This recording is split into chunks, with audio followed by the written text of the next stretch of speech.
She refused to abandon the empty classroom. Germany, April 1945. Dawn arrived quietly over the little town of Lindenfeld, spilling pale light across broken rooftops and silent streets where church bells no longer rang. The war had ended for some places, but here it lingered in boarded windows, cracked stone walls, and gardens left untended through too many seasons. Smoke no longer drifted across the valley, yet the air still carried the faint scent of damp brick, old wood, and spring rain. Most families had already left or hidden behind closed doors, uncertain what tomorrow might bring. Every morning at precisely 7 o'clock, one figure walked alone through the deserted square. Anna Keller carried no suitcase, no basket of food, no bundle of possessions. Tucked beneath one arm was a ring of classroom keys that no longer opened every lock. In her other hand rested a small cloth used for wiping chalk from a blackboard that hardly anyone expected to see again. She was 28 years old, with light brown hair tied neatly beneath a simple scarf and a gray wool coat that had been carefully repaired so many times its original stitching had nearly disappeared. She had once taught reading, arithmetic, and geography to nearly 40 children whose laughter had filled every corner of the village schoolhouse.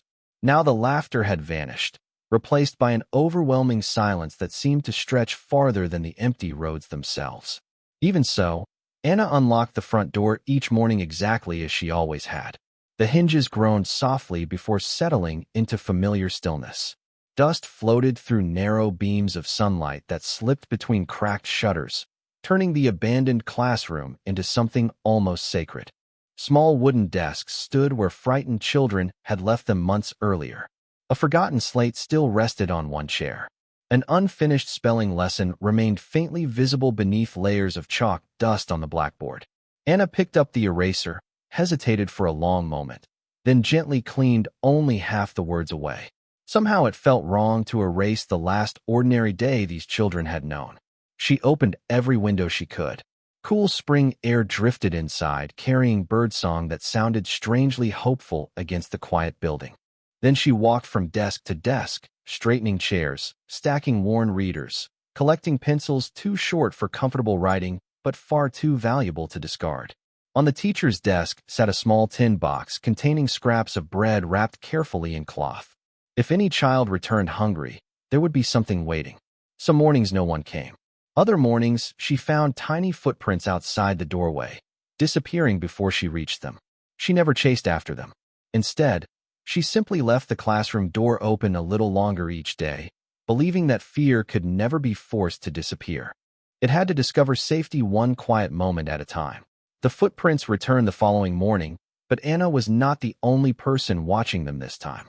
From the upper floor of the old town hall across the square, Captain James Walker lowered his field glasses without saying a word. At 35, he had spent the past 11 months crossing villages that looked painfully similar to this one. Empty homes, silent streets, faces that revealed nothing. Experience had taught him that appearances could be deceiving. A harmless building sometimes concealed military records. A friendly smile sometimes protected dangerous secrets. His responsibility was simple: protect his men, secure the town, trust evidence instead of assumptions. Yet the woman entering the abandoned school every morning did not fit any report he had read. She carried no packages. She met no visitors. She simply unlocked the same weathered door, disappeared for hours, and emerged again before sunset with empty hands. Lieutenant Robert Collins stepped beside him and unfolded a notebook. "Our interpreter says she taught here before the war," he said quietly. "Some locals claim she never left. Others think she is hiding something." James continued watching the schoolyard. A breeze stirred the branches of an old maple tree where a rusted swing moved only an inch before falling still again. "What kind of something?" he asked. Collins shrugged. "Documents. Messages. Former officials. Nobody agrees." James nodded slowly. Rumors had become another language in post-war Germany. Fear often filled the spaces where facts should have been. Still, procedure demanded verification. That afternoon, instead of sending soldiers, James crossed the square alone.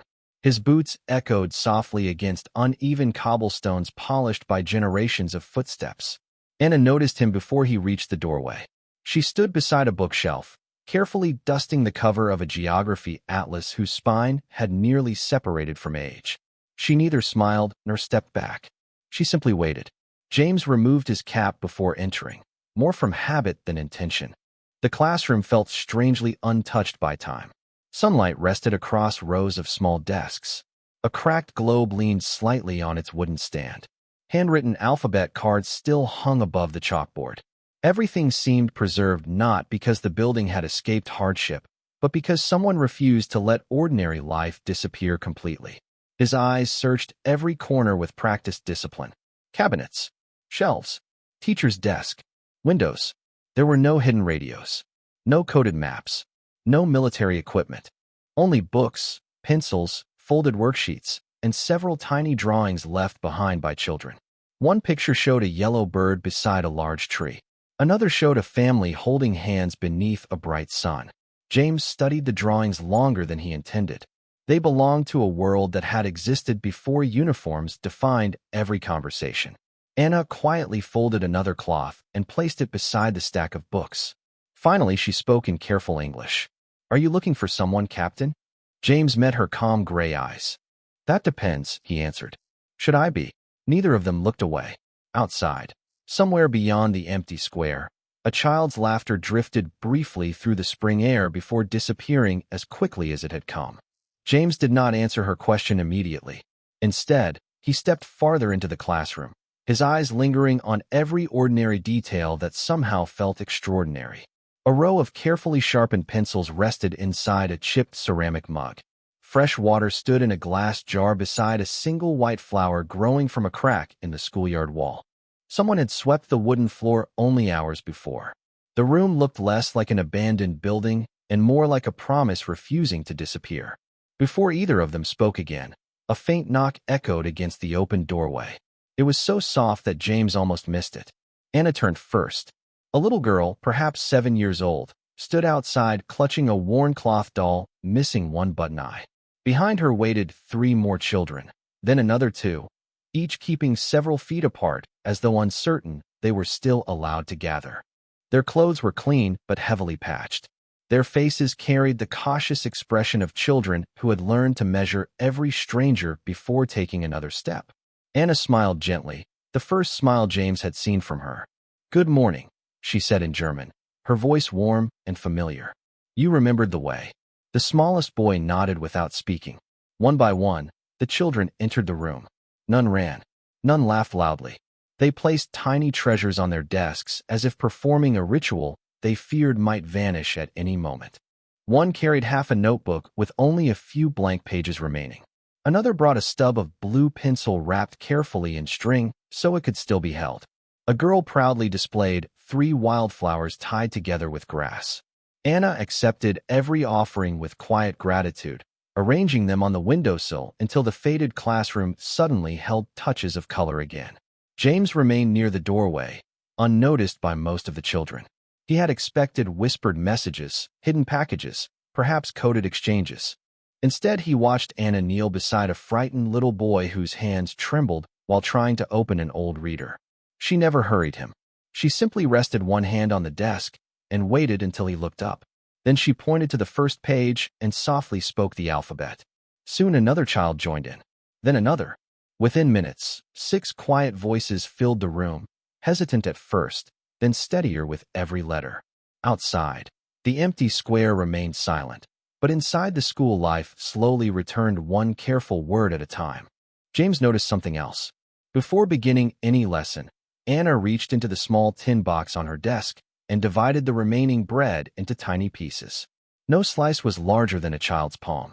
She made certain every student received exactly the same amount before taking the smallest piece for herself. No child complained. No child asked for more. They simply whispered thankful smiles that seemed far older than their years. James looked down at the notebook in his hand. Under the words, "possible suspicious activity," he slowly closed the cover without writing a single line. For the first time since entering Lindenfeld, he realized that the greatest secret hidden inside this school was not information. It was hope. The classroom remained peaceful until late that afternoon, when the sound of an approaching military truck disturbed the quiet rhythm of turning pages. Dust rose slowly beyond the schoolyard fence as two American officers stepped into the square, carrying a leather folder filled with occupation records. Captain James Walker met them outside before they reached the entrance. Lieutenant Robert Collins handed him a document without speaking. Several names had been highlighted in blue pencil. One line immediately caught James's attention. Anna Keller, former elementary school teacher, assigned to instruct children of municipal officials during the war. The description was brief, factual, and completely without context. Collins lowered his voice. Headquarters believes anyone who taught the children of local authorities deserves additional review. James read the line again. It did not accuse her of a crime. It merely raised suspicion. In times like these, suspicion often traveled faster than truth. Through the open window came the soft sound of children repeating multiplication tables. James looked inside. Anna moved quietly between the desks, helping one little girl erase a mistake before encouraging her to try again. There was no fear in her voice, no urgency, only patience. Collins followed his gaze. She may simply be a teacher, he admitted, or she may be better at hiding things than most. James folded the paper carefully. And if she is only a teacher? Collins did not answer. Procedures rarely included room for uncertainty. When the lessons ended, the children gathered their notebooks one by one. Before leaving, each stopped beside Anna's desk. Some offered polite smiles. One little boy carefully placed a smooth river stone into her hand. Another quietly left two early spring daisies beside the flower already standing in the glass jar. They disappeared into the fading afternoon without noise, leaving the classroom silent once again. James stepped inside after the last child had gone. Anna was arranging the worn books back onto the shelves exactly as she had found them that morning. "I received your file," he said calmly. She paused only long enough to slide one final reader into place. "Then you know I was a teacher. I know you taught the children of government officials." Anna nodded. "I also taught the children of bakers, blacksmiths, carpenters, widows, and farmers. They all sat at the same desks." James studied her expression. There was neither apology nor defiance, only quiet honesty. She walked toward the blackboard and picked up a small piece of chalk. With careful handwriting, she wrote a single sentence in English. "Knowledge belongs to every child." She set the chalk down before turning back toward him. "Children do not choose the families they are born into," she said softly. "A classroom should never become another battlefield." The words settled into the room more heavily than any official report. James looked once more at the shelves, the repaired books, the tiny chairs waiting for another morning, and the fading sunlight stretching across the wooden floor. For the first time, the file in his pocket felt strangely incomplete, as though it described a person on paper while completely missing the woman standing only a few feet away. Rain arrived before sunrise, soft at first, then steady enough to blur the rooftops beyond the schoolyard. By mid-morning, the narrow stream that crossed the edge of Lindenfeld had become a fast-moving ribbon of gray water. Captain James Walker stood beneath the overhang of the town hall watching soldiers reinforce a small wooden footbridge with spare planks. Spring storms were common, the local farmers explained, but this year the ground had absorbed too much water already. The creek would rise quickly. Across the square, Anna dismissed her morning lesson earlier than usual. She wrapped the remaining pieces of bread in cloth, helped the youngest children button their coats, and reminded each of them to walk home together. Most obeyed. Small pairs disappeared into the rain, their shoes splashing through shallow puddles that reflected the pale sky. Then a frightened voice echoed from the far end of the street. A teenage girl came running toward the square, soaked by the rain and struggling to catch her breath. She pointed toward the creek while speaking rapidly in German. James caught only one word from the interpreter beside him. "Children." Anna understood immediately. Without waiting for another explanation, she placed the bread on her desk, picked up a wool blanket hanging beside the door, and hurried toward the creek. James instinctively followed. Several soldiers came after him carrying coils of rope. When they reached the small bridge, they found half a dozen children standing safely on one side, while a little boy remained across the narrow crossing, frozen by fear as the rushing water churned beneath the weathered boards. The distance between them was no more than 30 feet, yet to the child it might as well have been a mile. He stood clutching a schoolbook against his chest, unable to move. The adults called to him, but the faster the water rushed, the tighter his grip became. Anna slowly stepped onto the bridge. The old boards creaked beneath her careful footsteps. She did not rush. She did not raise her voice. Instead, she smiled with the same calm expression she wore inside the classroom. She knelt several feet away from the boy so that her eyes met his. Speaking gently in German, she asked him about the book he refused to let go. His frightened breathing gradually slowed. He looked down at the worn cover, then back at his teacher. She held out one hand without moving any closer. After what felt like an endless minute, the little boy took a single step. Then another. James watched in complete silence as the distance between them quietly disappeared. The moment the child reached her, Anna wrapped the blanket around his shoulders, and together they walked back across the bridge at the same careful pace. No cheering followed. Only relieved smiles carried through the steady rain. One of James's soldiers removed his own dry jacket and gently draped it over the boy without being asked. James looked at Anna as she brushed rainwater from the child's hair before handing him back to his waiting sister. In that quiet moment, he understood something no report had managed to explain. Courage was not always loud. Sometimes it simply looked like the calm voice that helped someone take the next step. The rain clouds drifted east the next morning, leaving Lindenfeld washed clean beneath a pale blue sky. Water still clung to the branches of the maple tree outside the school, each drop catching the morning light before falling quietly into the grass below. Captain James Walker arrived just after sunrise, carrying nothing more unusual than a carpenter's hammer balanced across one shoulder. The sentry at the corner of the square looked at him with mild surprise, but said nothing. A few minutes later, Sergeant Daniel Harris appeared with a toolbox, followed by two more soldiers carrying stacks of weathered lumber recovered from an abandoned storage shed. None of them had received formal orders. They had simply shown up. Anna unlocked the classroom door as she always did, stopping only when she noticed the unexpected visitors standing beside the broken front steps. James rested the hammer against the porch railing. "We noticed your roof still leaks over the reading corner," he said quietly.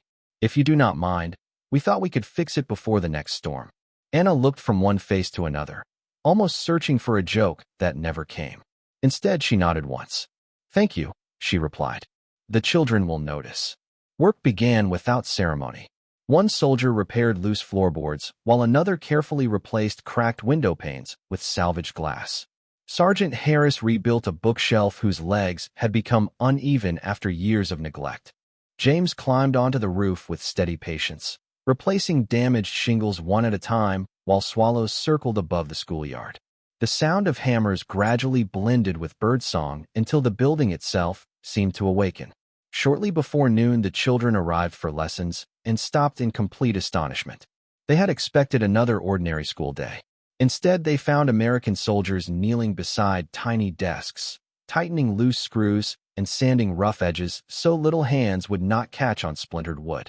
One little girl whispered something to her friend before gathering enough courage to step closer.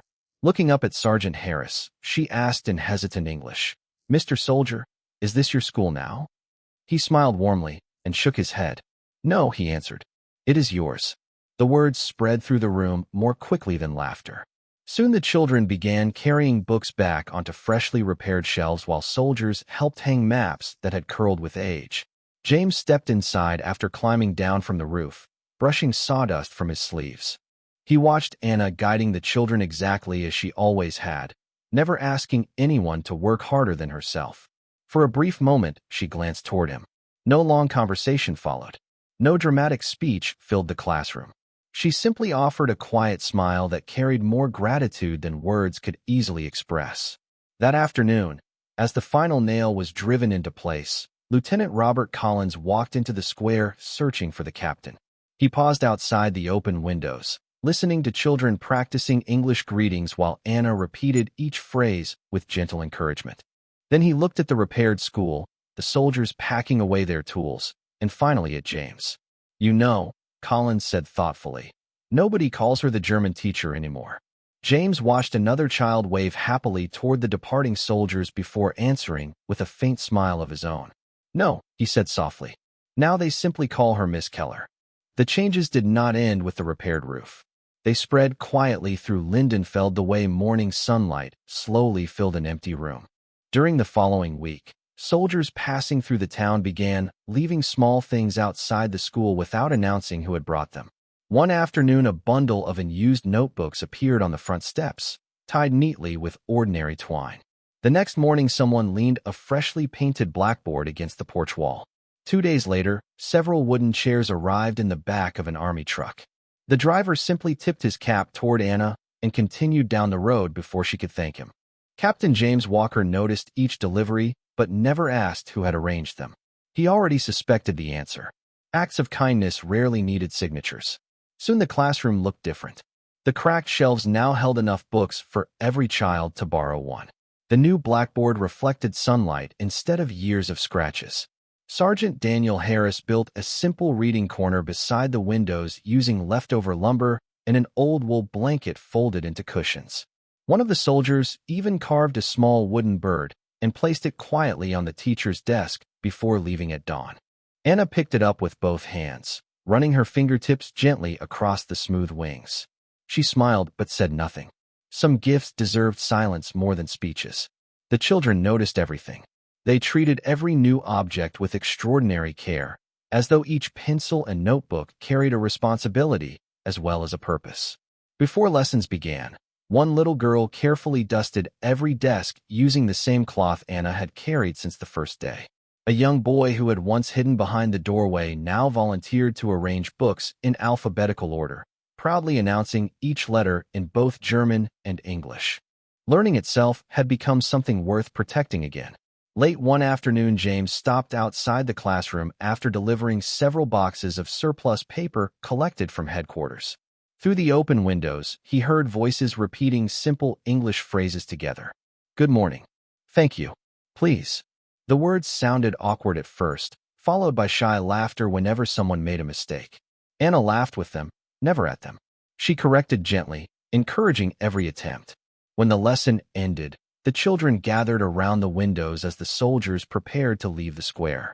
Without planning it, several youngsters waved enthusiastically. One by one, the soldiers waved back. It was a small exchange lasting only a few seconds, yet something invisible shifted between them. They no longer looked at one another as strangers separated by uniforms and language. They looked like neighbors sharing the same afternoon. As the sun settled lower behind the church tower, James remained standing outside the school while Anna closed the windows one by one. You never asked for any of this, he said quietly. She looked around the classroom filled with repaired desks, bright notebooks, fresh chalk, and hopeful faces that had only recently returned. Then she answered with the same calm certainty that had guided every choice she made. Children do not ask for wars either, she said softly. But if we can give them one peaceful room, they will remember that room much longer than they remember our fears. James lowered his eyes toward the smooth wooden bird resting on her desk and realized that sometimes the strongest rebuilding did not begin with bricks or roads. It began with ordinary people choosing, day after day, to leave hope where someone else could find it. The notice arrived on a clear Monday morning, folded inside a plain military envelope stamped with the headquarters seal. Captain James Walker read it once, then again, hoping the words might somehow change. They did not. His engineering company had received new deployment orders. Within 48 hours, they would leave Lindenfeld and continue east to assist with reconstruction efforts in another district. Regulations were clear. Personal attachments could not interfere with assignments. James slipped the paper into his jacket pocket and walked toward the school more slowly than usual. The familiar sound of children's voices floated through the open windows long before he reached the building. They were practicing English greetings again, each sentence growing stronger with every repetition. Anna stood beside the blackboard, encouraging the smallest students with patient smiles whenever they stumbled over difficult words. Nothing inside the classroom suggested that change was approaching. Everything looked wonderfully ordinary. When the afternoon lesson ended and the children hurried home carrying borrowed books against their chests, James remained behind. The classroom grew quiet except for the soft scratching of chalk as Anna erased the day's final lesson. Sunlight streamed through the repaired windows, falling across the polished desks that soldiers had helped restore only days earlier. James reached into his pocket and unfolded the orders. My unit leaves on Wednesday morning, he said. Anna rested the chalk on the ledge beneath the blackboard without speaking. She looked toward the empty desks, then back at him. There was sadness in her eyes, but no surprise. War had taught everyone that goodbyes often arrived without warning. James searched for words that sounded important enough to match the moment. Yet every sentence seemed too small. Finally, he asked the question that had quietly followed him since the day they met beside the classroom door. "How did you keep going?" he said. "After everything that disappeared, how did you find the strength to open this school every morning?" Anna walked to the first row of desks and gently straightened a notebook that needed no adjustment. She smiled almost to herself before answering. "Because children are always watching." James remained silent. She continued softly, her voice carrying the calm certainty he had come to admire. "They watch how we speak. They watch how we forgive. They watch whether fear becomes stronger than kindness. One day they become adults, and they teach the next generation whatever they learned from us." She looked toward the doorway where tiny footprints still marked the worn wooden floor from countless mornings. If they see only despair, they will remember despair. If they see even one person choose hope, they may choose hope themselves. The room became still enough that James could hear the maple leaves rustling outside the windows. No speech from headquarters had ever explained leadership as clearly as those simple words. He slowly removed the small silver compass he had carried since training began in the United States. The brass edges had become smooth from years in his pocket. He placed it carefully beside the carved wooden bird on Anna's desk. "For your classroom," he said. "So every child remembers there is always another direction." Anna closed her fingers gently around the compass, holding it with quiet gratitude. Neither of them spoke again for several moments because some conversations did not end with words. They ended with understanding. Wednesday arrived beneath a sky as clear as polished glass. Before sunrise, military trucks lined the edge of the square while soldiers secured their equipment for another journey. Captain James Walker walked one final time toward the little schoolhouse where a single window already glowed with the warm light of an oil lamp. Anna had opened the classroom early. Just as she had every morning since the first day, he saw her unlock the weathered door. Nothing about her routine had changed. The desks remained neatly arranged. Fresh chalk rested beside the blackboard. The carved wooden bird still stood on one corner of the teacher's desk, and beside it the small silver compass caught the first rays of dawn. James removed his cap as he stepped inside.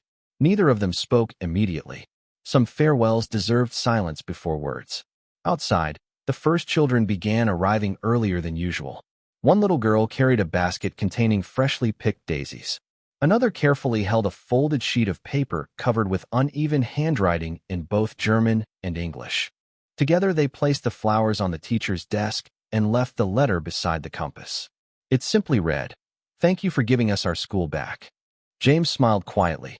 "You did that," he said. Anna gently shook her head. "We all did." A truck horn echoed softly across the square. Time had become impossible to delay. James extended his hand. Anna accepted it with the same quiet dignity that had defined every moment they had shared. There were no promises they could not guarantee, no dramatic speeches, only mutual respect born from ordinary choices repeated day after day. As James walked toward the waiting convoy, every child standing outside the school raised one hand in farewell. The soldiers answered with smiles and waves before the engines slowly carried them beyond the church, across the stone bridge, and toward the winding road that disappeared into the distant hills. Seasons became years. Years became decades. Lindenfeld slowly rebuilt itself. New homes replaced damaged ones. Gardens bloomed again. The old school received fresh paint, larger windows, and a new roof, but one classroom remained almost unchanged. Visitors often noticed the carved wooden bird resting beside an old silver compass displayed inside a simple glass case. Beneath them stood a handwritten card that read, "Kindness always points the right way." Anna Keller continued teaching for many years until another generation of children filled the same wooden desks with curious questions and hopeful dreams. One of the frightened little boys who had once crossed the narrow bridge during the spring storm eventually returned as the school's principal. On his first morning in that role, he unlocked the classroom door at exactly 7 o'clock, just as his teacher always had. Before greeting his students, he paused beside the display case and gently touched the edge of the old compass. Through the open windows came the familiar sound of children laughing in the schoolyard, free to learn, free to imagine, and free to believe that compassion could outlast conflict. The building itself had become more than a school. It had become living proof that the quietest people sometimes shape history in ways no monument can fully capture. Long after uniforms faded and official reports gathered dust, the lesson that remained was beautifully simple. Courage did not need to shout. It only needed to keep opening the door every single morning.